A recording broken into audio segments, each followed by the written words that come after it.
ایک چھوٹے سے گاؤں میں حمزہ نام کا لڑکا رہتا تھا۔ حمزہ غریب تھا لیکن اس کے دل میں ایمان کی روشنی، دوسروں کی مدد کرنے کا جذبہ تھا۔ وہ دن بھر کھیتی میں کام کرتا اور شام کو مسجد جا کر قرآن کی تعلیم حاصل کرتا۔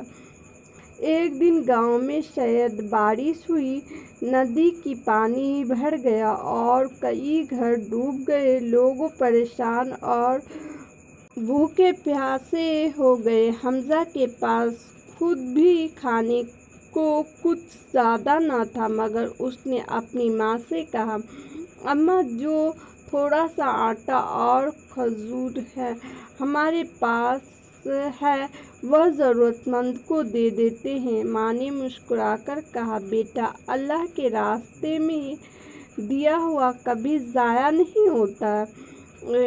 حمزہ نے اپنے پاس کا سب کھانا گاؤں والوں میں بانٹ دیا۔ وہ خود بھوکا سو گیا۔ اگلی صبح گاؤں میں ایک قافلہ آیا۔ ان کے پاس کھانے پینے کا سامان تھا۔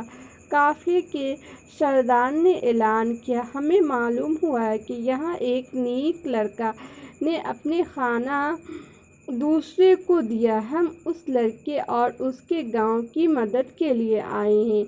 یوں پورے گاؤں کو راشن مل گیا۔ لوگ حیران تھے کہ حمزہ کی نیکی نے سب کو بچا لیا۔ اللہ کے راستے میں کیا ہوا چھوٹا سا اعمال بھی بڑی برکت لے کر آتا ہے۔ سبحان اللہ۔